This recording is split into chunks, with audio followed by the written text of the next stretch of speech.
Assalamualaikum warahmatullahi wabarakatuh. Selamat pagi anak-anak.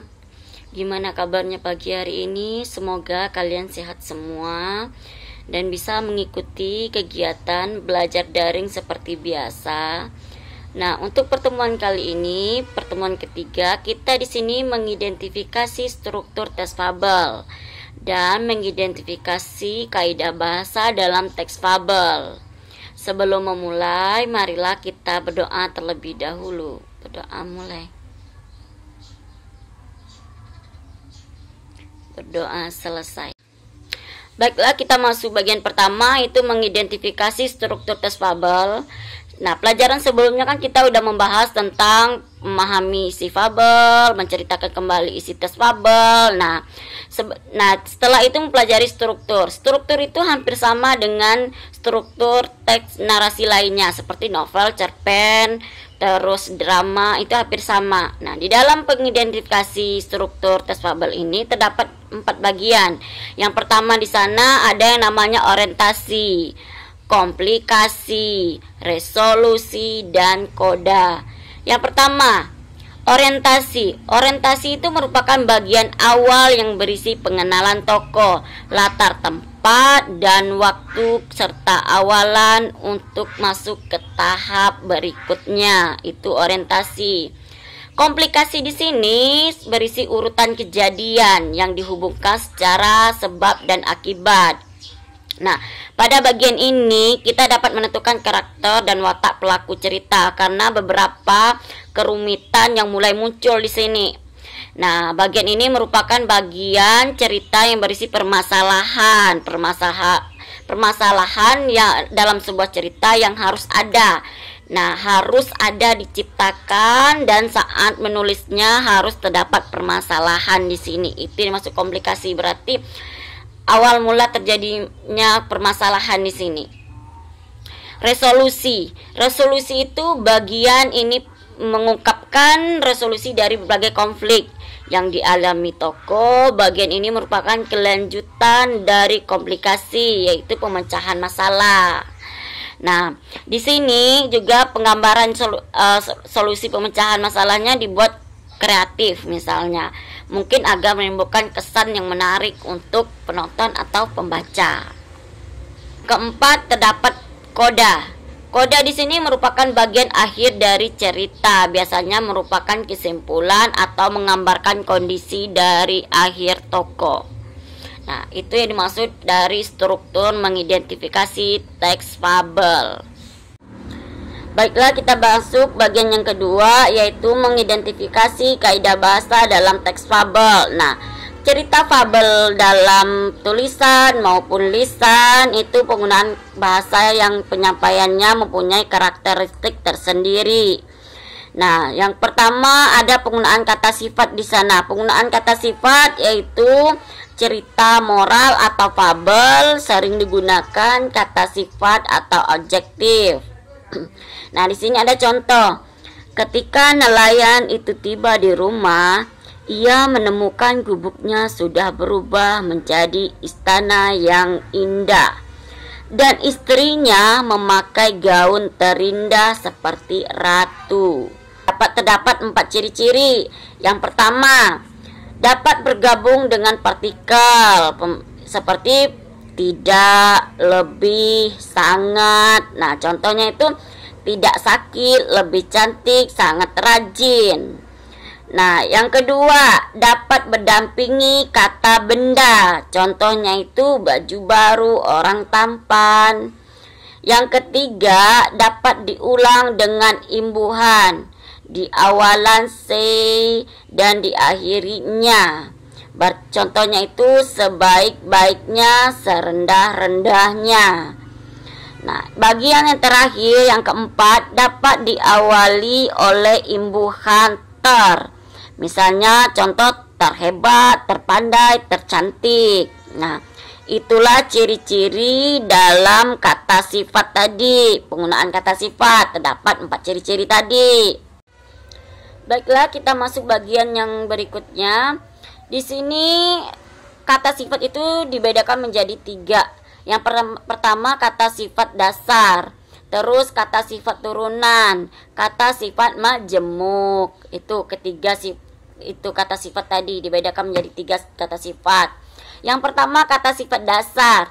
Kata sifat dasar ini dibagi menjadi 2 lagi, yaitu kata sifat yang dapat diikuti kata misalnya oleh kata sangat dan lebih. Sedangkan kata yang kedua itu kata dasar yang tidak dapat diikuti oleh kata sangat dan lebih. Contoh yang pertama kata yang bisa diikuti oleh kata sangat dan lebih itu adil, ajaib, gemuk. Sedangkan kata sifat yang tidak dapat diikuti oleh kata sangat dan lebih, contohnya itu buntu, genap, musnah, langsung. Nah, itu contohnya bagian yang tidak dapat diikuti oleh kata sangat dan lebih tadi. Terus yang kedua di sini kita masuk ke bagian kata sifat turunan. Kata sifat turunan ini dibagi menjadi 5 di sini. Yang pertama, kata sifat turunan berafiks, kata sifat bereduplikasi, terus kata sifat di awalan ke dan diakhiri an, kata sifat berafiks. Terus yang kelima kata sifat yang berasal dari berbagai kelas kata. Nah, di sini contoh kata sifat turunan berafiks itu termiskin, termahal. Contoh kata sifat bereduplikasi yaitu pandai-pandai, cantik-cantik. Nah, itu contohnya. Terus kata sifat ke dan diakhiri an di sini kegerahan, kemerahan. Nah, karena dia menggunakan kata ke di awal dan diakhiri an di sana. Terus yang keempat kata sifat berafiks diakhiri i. Nah, di sini contohnya itu alami, hewani, nabati. Terus yang kelima di sini ada kata sifat dari berbagai kelas kata melalui prosesnya. Nah, di sini kata sifat yang berasal dari beberapa kelas kata itu terbagi lagi menjadi 5 bagian lagi. Yang pertama deverbalisasi. Deverbalisasi ini contohnya itu memalukan, melengking, mencekam. Nah, yang kedua denominalisasi, yaitu contohnya itu berbahaya, berbusa, berhati-hati. Nah, yang ketiga diadverbialisasi, contohnya itu berkurang, bertambah, menyengat. Nah, yang keempat denumeralisasi, yaitu mendua, menunggal, menyeluruh contohnya. Terus yang terakhir di sini diinterjeksi, yaitu aduhai, wah. Nah, itu contoh pembagian dari kata sifat yang berasal dari berbagai kelas tadi. Nah, di sini kita bagian yang ketiga tadi, kata sifat majemuk itu terbagi menjadi 2, yaitu subordinatif. Subordinatif ini contohnya buta warna, besar mulut, busuk hati. Nah, itu subordinatif. Sedangkan koordinatif di sini contohnya gagah, berani, aman sentosa, besar kecil, letih lesu. Nah, itu contohnya.